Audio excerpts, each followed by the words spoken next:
Hi, my friends. Today I want to present you a new story. Enjoy watching it. The city shimmered beyond the glass wall, each window reflecting fragments of my trembling face. The new director, Scott Booth, stood with his back to that glittering skyline, like a man presenting a masterpiece, my downfall. Daisy Crawford, he began, his voice smooth, rehearsed, meant for an audience. You've done some nice work here. He paused, letting the words settle like a promise before twisting them into poison. But you've become a weak link. And therefore you are fired. Laughter broke the silence, thin, artificial, nervous. My coworkers' faces blurred together in a mosaic of fear and shame. They weren't laughing at me. They were laughing to survive. Still, each sound was a knife against my skin. I felt my throat tighten. I wanted to scream after all I've done for this company, but I didn't. I stood perfectly still, nails digging into my palms. Silence became my armor. Scott's grin widened. We need people who adapt, he continued, pacing slowly. Not those clinging to the past. He turned, scanning the room like a stage performer waiting for applause. And in that moment, I saw him for what he was, not a leader, but a performer desperate for control. Then he leaned closer, voice dropping low enough for me to hear. It's nothing personal, Daisy. You were just outgrown. Something in me cracked, not from anger, but grief. I built this place from its foundation, spent nights coding systems, drafting contracts, mentoring people who now couldn't even meet my eyes. To him, it was nothing personal. To me, it was everything. As he turned back to the crowd, ready to deliver his next rehearsed insult, a voice cut through the laughter like thunder. Scott, do you even know who she is? The room froze. The laughter died mid-breath.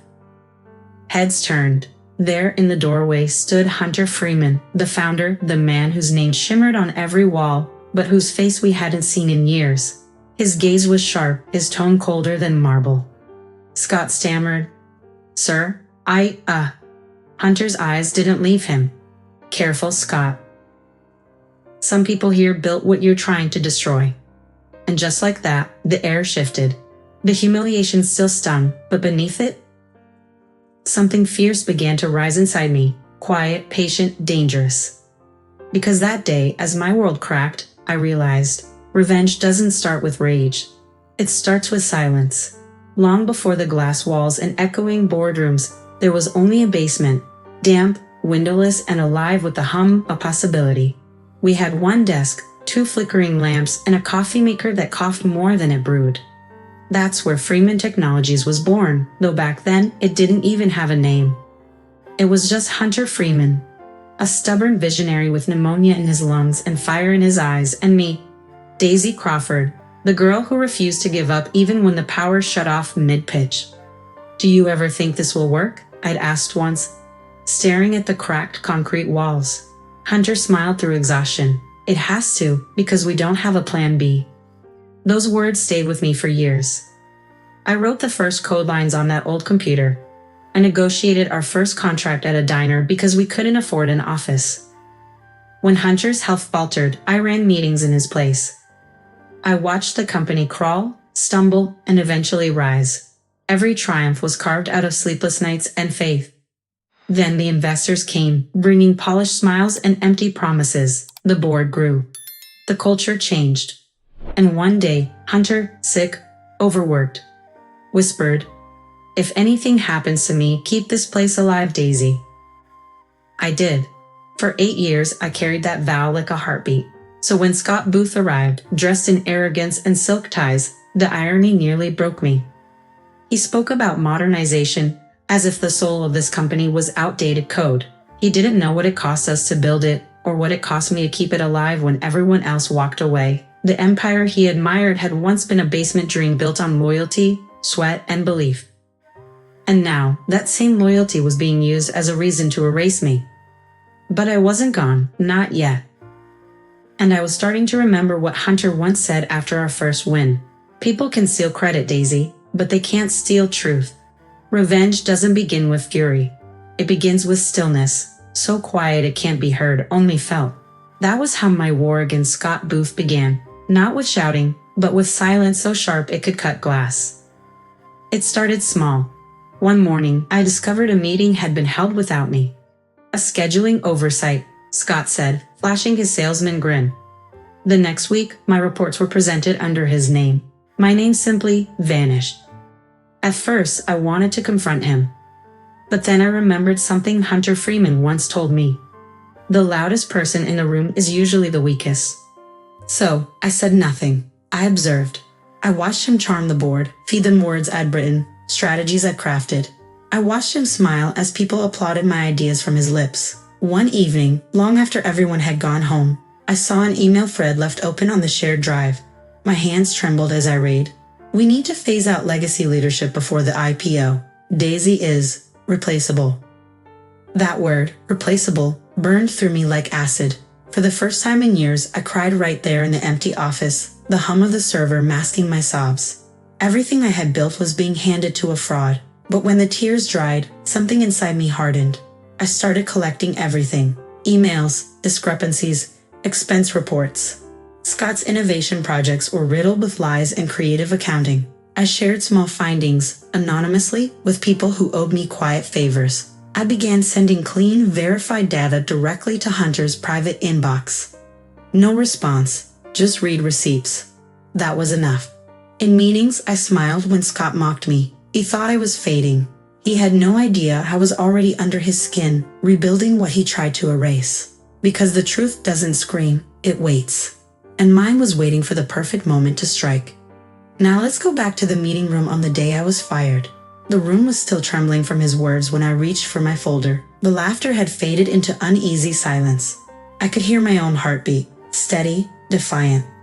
Scott Booth was still smiling that polished, empty smile. No hard feelings, Daisy.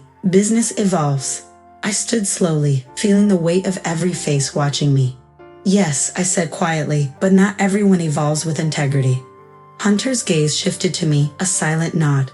I placed the folder on the glass table and slid it toward him. You should see this. Here is the evidence of what I told you about in my email, I said. Inside lay everything. The falsified reports, stolen strategies, the messages where Scott's flattery turned into sabotage. Hunter's eyes moved slowly across each page, the silence cutting deeper than any accusation. When he finally spoke, it was with surgical precision. Mr. Booth, he said, you've been lying to this board, to our investors and to me. Scott's voice cracked. Hunter, please. Effective immediately. Hunter interrupted, his tone a verdict. You're terminated. The color drained from Scott's face as security moved closer. He tried one last plea, desperate and trembling. You'll regret this, he muttered. Hunter looked at me, not him. No, he said quietly. We'll finally remember who built this. As the glass doors closed behind Scott, I let out a slow breath I'd been holding for years. Not in triumph, but in peace. The reckoning was complete. The next morning, the office felt hollow, as if the walls themselves were still catching up with what had happened. Whispers floated like ghosts, softer now, cautious. People smiled too quickly when I passed, unsure whether to congratulate or apologize. I spent the morning in the same small corner where I'd once written the first system minds of this company, a quiet space that smelled faintly of dust and old ambition.